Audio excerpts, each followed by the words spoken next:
Hello everyone, इस video में हम शिक्षा निदेशालय द्वारा प्रोवाइड की गई वर्कशीट नंबर 22 करेंगे और ये वर्कशीट 30 जुलाई 2020 के लिए है और कक्षा 6 से 8 के विद्यार्थियों के लिए है। आज की जो वर्कशीट है वो पेड़ों से संबंधित लग रही है। इसको देख के कि पेड़ हमें क्या क्या देते हैं। चलो आगे देखते हैं कि इसमें क्या लिखा हुआ है। यहाँ लिखा हुआ है कि भारत विभिन्न प्रकार के वनों का देश है। ऊपर दिए गए चित्र को देखकर उन चीज़ों के नाम लिखिए जो हमें वनों से मिलती है। भारत क्या है? वनों का देश है, यानी कि यहाँ पे अलग अलग प्रकार के वन मिलते हैं और हमें इस चित्र को देखकर उन चीज़ों के नाम लिखने हैं जो हमें वनों से मिलते हैं, पेड़ों से मिलते हैं, जो फॉरेस्ट हमें देते हैं। वनों में क्या होता है? सबसे ज़्यादा पेड़ पौधे होते हैं। तो आपको पता है कि पेड़ पौधे हमें बहुत सारी चीज़ें देते हैं। तो एक एक करके हम उन चीज़ों के बारे में जानते हैं चित्रों की मदद से। सबसे पहले यहाँ देखिए, आपको क्या नज़र आ रहा है? परफ्यूम की बोतल नज़र आ रही है। तो हम लिखेंगे यहाँ पे इत्र। परफ्यूम को हिंदी में हम क्या कहते हैं? इत्र। फॉरेस्ट से यानी कि वनों से हमें मिलता है इत्र। ये है गम यानी कि गोंद। गोंद भी हमें कहाँ से मिलता है? वनों से। यहाँ पे देखिए कुछ दवाइयाँ दिखाई दे रही है और यहाँ पे एक ऐसा लग रहा है कि शहद की बोतल है। तो शहद और दवाइयाँ, यहाँ लिखोगे आप शहद दवाइयाँ। ये क्या नज़र आ रहे हैं? लकड़ी। तो वनों से हमें लकड़ी भी मिलती है, लकड़ियाँ।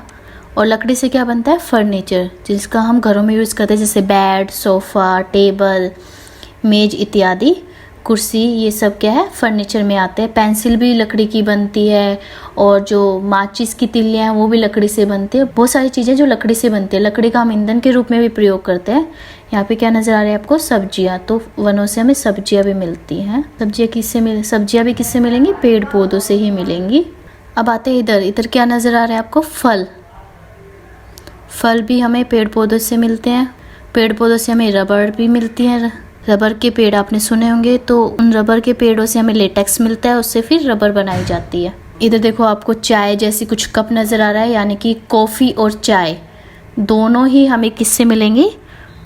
पौधों से मिलती है। तो कॉफ़ी, तो आप लिखोगे कॉफ़ी कोमा लगा के, चाय भी लिखोगे। यहाँ लिखा हुआ है ऑयल। ऑयल का मतलब क्या है? तेल। तेल भी हमें बहुत सारे पेड़ पौधों से हमें तेल भी मिलता है। यहाँ पर आपको कपड़े, बैग वगैरह नज़र आ रहे हैं। तो पेड़ पौधों से हमें रेशे मिलते हैं, रेशों से कपड़े बनते हैं और कपड़ों से वस्त्र बनते हैं और दूसरी चीज़ें बनती हैं जैसे दरी, बैग इत्यादि। तो कौन कौन से रेशे हमें पौधों से मिलते हैं? कपास और जूट। ये दो प्रकार के रेशे हमें पौधों से मिलते हैं। नेक्स्ट है, यहाँ पे आपको क्या नज़र आ रहा है? अनाज और दालें। तो अनाज और दालें भी आपको किन से मिलती हैं? पौधों से मिलती हैं। अनाज और दालें ये भी हमें पेड़ पौधों से मिलती हैं। फिर यहाँ पे आपको क्या नज़र आ रहे हैं? मसाले। तो लिखोगे मसाले, ये भी पौधों से ही मिलती हैं। इधर ये देखिए वाइट कलर का जो बॉक्स है, सफ़ेद रंग का, क्या नज़र आ रहा है? चीनी। चीनी भी किससे निकाली जाती है? गन्ने के पौधे से। तो चीनी भी हमें वनों से मिलती है, या कह सकते हैं पेड़ पौधों से मिलती है। इधर कागज, ये भी क्या है? पेड़ पौधों से प्राप्त लकड़ियों से ही बनते हैं। यहाँ पे आपको क्या नज़र आ रहा है? फूल भी हमें वनों से मिलते हैं, पौधों से मिलते हैं। और यहाँ पे आपको पक्षी नज़र आ रहा है। तो पक्षियों का घर भी होते हैं पेड़। तो आप लिखोगे पक्षियों का घर। ना सिर्फ पक्षियों को, दूसरे बहुत सारे जानवर जैसे बंदर, चींटी, इन सबको भी जो पेड़ हैं वो रहने के लिए जगह देते हैं। ये ऊपर हमने बहुत सारी चीज़ें देखी जो हमें वनों से मिलती है या पेड़ पौधों से मिलती हैं, जैसे गोंद, इत्र, शहद, दवाइयाँ, लकड़ी, सब्जियाँ, रेशे, अनाज, दालें, मसाले, चीनी, कॉफ़ी, चाय, तेल, फल, रबर, कागज़, फूल।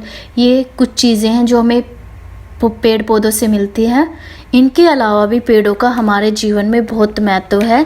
जैसे कि पेड़ पौधे होते हैं, जो पेड़ होते हैं वो वनों में मिट्टी के कटाव को रोकते हैं, दूसरे जानवरों को और इंसान को ठंडी छाया देते हैं।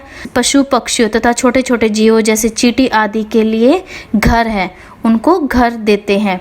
और पेड़ पौधे हमें ऑक्सीजन देते हैं। श्वसन के दौरान सभी जीव जंतु ऑक्सीजन को लेते हैं और कार्बन डाइऑक्साइड छोड़ते हैं, परंतु पेड़ पौधे कार्बन डाइऑक्साइड को ग्रहण कर कर हमें ऑक्सीजन देते हैं, वातावरण में ऑक्सीजन छोड़ते हैं।